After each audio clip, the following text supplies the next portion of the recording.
David Burt, Premier and Minister of Finance of Bermuda, and interviewer Ali Jackson-Jolley, Assistant Managing Editor for DEI Forbes.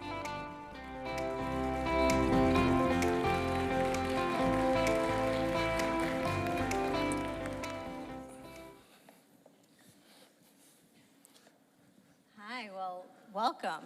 Oh, welcome to you as well, Ali. Good morning or good afternoon, Atlanta.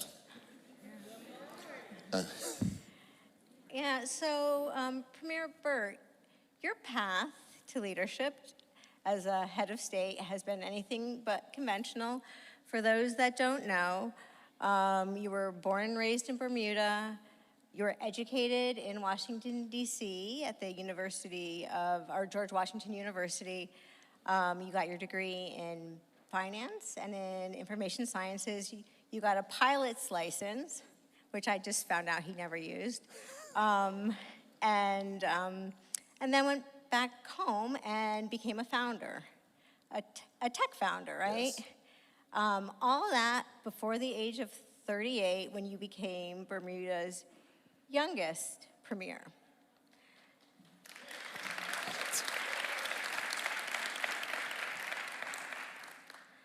I'm curious, how has this, sort of unconventional path to being the premier shaped the way you lead and perhaps seen things that the establishment couldn't see?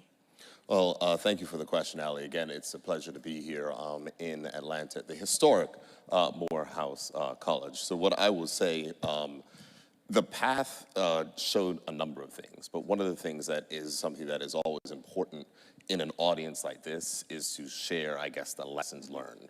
And some of the things that happened were because I was just intentional. I was the person who tried to take that opportunity. You would see someone, you would go ahead and talk to them, you wouldn't be afraid, you weren't, I guess I would say, scared to engage from that perspective.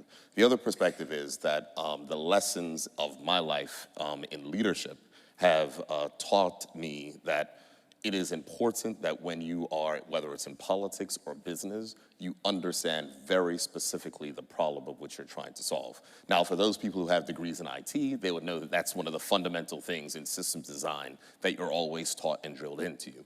But it is not something that a lot of persons, whether in business, whether they're putting something together, actually focus on. And if you are not understanding specifically what's the problem you're trying to solve, you will often miss the mark. And so whether that's in politics, saying that this is very specific what you want to do, make sure you relay it, make sure people can buy in and understand the actual problems, I think that's something that is essential. Yeah, but how about we have an audience full of entrepreneurs, and one thing that entrepreneurs like is to move fast and to pivot. Mm-hmm.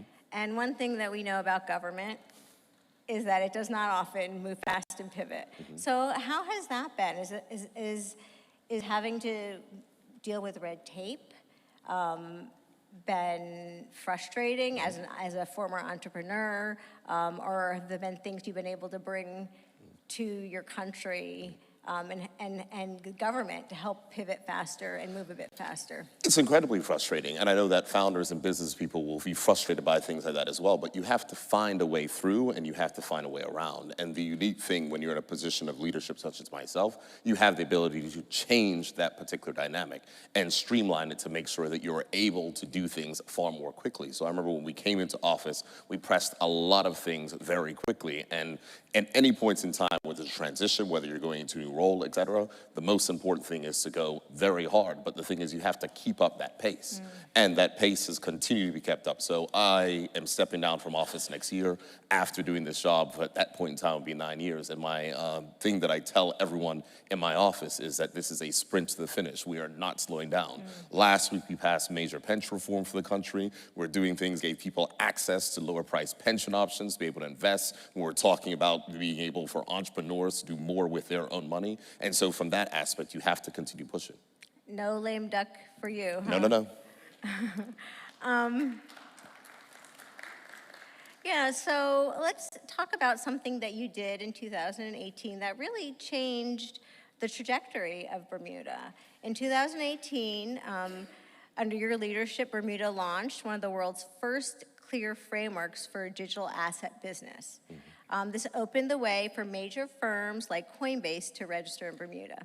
So talk to me a bit about when you decided to do that. What was the problem that you were looking to solve for Bermuda?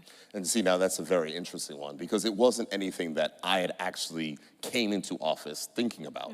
And so another important lesson on that is listen to people who know more than you do. Your breadth of knowledge isn't always there. This might sound cliche, but it is a very important skill to have. So it was when I came to office, someone said, this is an opportunity that because of what Bermuda has already built, that is something in the insurance world that you can possibly transition into the world of, at that point in time, was known as crypto. We now call it digital assets and digital finance. And so we set up a task force, we understood, and then we went ahead and pressed forward. Now, there was a lot of resistance when I did this. A lot of resistance internally. People were like, oh no, it will damage the reputation of the country. And I says, we can find a way to do it while balancing those risks, while also making sure that Bermuda is open to innovation. Did you have, already within your country, did you have a lot of crypto entrepreneurs? So you created this entire culture. Wow, interesting. And tell me a bit about that. Well, what it was that you have to, when it comes to regulation, a lot of people view regulation in a negative way, but regulation is something that Bermuda regards as its strength. And if you are building global businesses, you want to make sure that you have good regulation that allows you to build global business. And so from that perspective, we made it clear what you can do, what you can't do, and then we went on the road marketing and inviting people into the country. And I look at it, I kind of run, I would say, when you talk about Bermuda, I run a medium-sized country. There's only 6,000 people. There are many companies in Bermuda that have more employees than the entire population of our entire island. I mean, we're down the street from the Mercedes-Benz Stadium. You could fit the entire population of my country inside of that football stadium. We're that small. But the reality is that allows us to move very quickly. And so in that, we learn lessons early on, and this is another one. Your strategy may be wrong. Don't be afraid to change your strategy if it is not working. We were getting a lot of people in, probably not the most reputable names, and we said we're going to focus on only the high quality companies.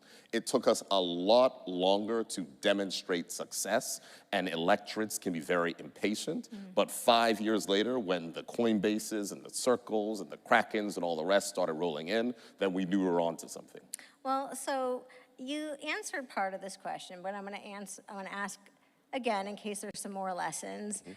What are other lessons that small nations or startups could learn about your approach to building trust equity? I would say a lot of times when people use the word about being intentional, it's kind of like, oh, what does that mean? What does that mean? What does that mean? But if you are really passionate about something, you are the best evangelist for that. And I am incredibly passionate that recognize that digital finance is going to change the way that finance works the world. It's going to change the way that we exchange value. It's going to change the way we raise money. It's going to democratize finance, a fancy word, but it just means that without having to go to the bank, you're going to be able to get things. You're going to be able to borrow on the blockchain, as they call it, and be able to get lower rates. So it is going to change. And once you continue to manifest that, and when people feel and sense the confidence can bind to your vision, then those companies do come. And so that's what's been successful for us, that we've had someone like myself and supported by a very good team who know a lot more about this to be able to tell and share the message globally. And that's what continues to attract companies to our shores. Great. Well, so let's shift gears a bit. As we all know, in the U.S. right now, we're watching our borders harden a bit. Recently, we got the news about the increasing cost of visas, rising protectionism, and skilled workers, especially those who were formerly welcomed into the U.S., are kind of in the crossfire. So the question for you is, what opportunity do you think this creates for Bermuda? Well, Bermuda is a knowledge-based economy. We export nothing, so tariffs don't really matter to us that much. Well, we export no goods, but we certainly export services, we export knowledge, et cetera. I would say that whatever reason that the United States decides to put in their policies, that's a matter for the United States. But for countries like us, the question is, how do we respond? And we would welcome the knowledge makers, because knowledge drives our economy. I mean, in Bermuda, we're in a fortunate place where we are now have unemployment levels not seen in our country since the 70s. I think our unemployment rate published the other day was under 2%. So we are, there is continuing jobs, continued development. But at the same points in time, when we welcome persons into our country, it is vital that that knowledge be shared, that they participate in community programs, that they participate in other items. So the other day we launched a fintech program, and they were members from the private sector who were not, Bermudian, but were sharing their knowledge and thoughts with high school students. And one of our high school students built an award-winning app. So these are the types of things that you can do when you have that knowledge sharing. Yeah, and so you spoke a bit about welcoming people into your country. Let's talk about tourism. You've said Bermuda is redefining its tourism product. What does this mean? You have to make sure that what you are selling is what people want. And you have to be different. You have to differentiate yourself in the market. Bermuda is not a mass tourism destination. Just a show of hands. How many of you have been to Bermuda? All right, quite a few. I hope you all had a good time. The reality is that we are not a mass tourism destination, so we've had to position ourselves to be more of a niche market, a more experienced market, a place where you can go and the entire island is a resort versus in other places where you go to resorts, and we are bearing fruit. The other thing that we want to do is to make sure that our marketing looked more like the people of the country. Bermuda is a majority black country, but oftentimes our marketing had, white people sitting on a beach having a pina colada, which is not exactly what the experience is when you come to Bermuda. We also are trying to make sure that we have more events that are more culturally relevant. For all of you who ever want to come to the country, we have one of the biggest celebrations of emancipation that can ever happen over the August weekend. And so from that perspective, it is about making sure that you are positioning yourself for what market wants. You can't be a luxury tourism destination if you're not producing luxury product. And so we had to pass different laws to make sure that we could attract investment into the country. And now we're seeing new hotels that are being built,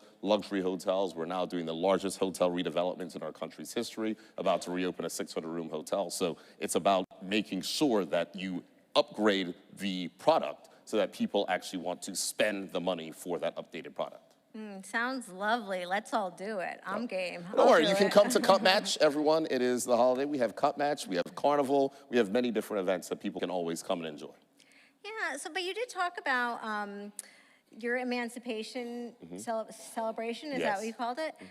So obviously, Bermuda's history is not exactly like the United States' history, but there's some similarities and some structural racism that is left its mark. Talk to me about how you're addressing disparities around economic access in Bermuda. So there's a number of things. The most important thing, of course, is for people who want to buy a house. So we launched a mortgage guarantee program. We reduced interest rates for first-time home buyers to put a number of people on the path to home ownership. But on the perspective of broader economic opportunity and equality, we have gone with just a very common sense path. You cut taxes for low-wage earners, you increase taxes for high-wage earners, you introduce a minimum wage, you set it at a high level, you provide daycare for working parents, so working parents go to school, go to work while their children can be taken care of. You make sure that you have strengthened labor laws against, bullying and workplace harassment. All the common sense policies that in some way, in shape, or form are seeming to fall out of favor inside the world. And the reality is it works. We're delivering on the tax changes of which we made, where tax for workers are the lowest they've ever been in history. We now have the first balanced or budget surplus that we've had in 23 years. I spoke about the unemployment level. We have record numbers of Bermudians inside of high-tech fields or high-earning fields in finance through the investments. We made Bermuda college access free, so it's all those type of things. Common sense policies, which somehow are, shunned upon, but we have demonstrated that they can work if you're intentional about it. Yeah, so I'm looking at the time ticking. I knew this, I told you backstage that this would go faster than we wanted it to, so we only have a minute left. So I'm gonna speak really quickly because I have 2 questions. Go ahead. Before I go for my last question, I wanna know, so you told us that you're almost done with your tenure as the premier. what's next for you? Are you going to become a founder again? Are you going to launch a new product? Tell us what's next. Well, I mean, my background is tech. I love tech, and I think it's a very exciting time. Unfortunately, I'm backstage, but I'm going to speak to the folks who are doing the matters related to AI. That is my big thing. And my other passion is sports. Football, not the football they play down the street, the football that's played with a foot. So hopefully I will, yes, that one. But you all have the World Cup coming, so it should be a good time. But I hope to get back involved in football administration when I leave. Okay, so we'll look for that. So last question before I let you go. What message do you have? You've got the ForbesBLK community here. You've shared lots of amazing nuggets of wisdom about being an entrepreneur, but what message do you have for this community? Well, the first speaker took my message, and that was Emma, when she came up here and spoke. And here's the reality. Make sure that you are better than the person sitting next to you.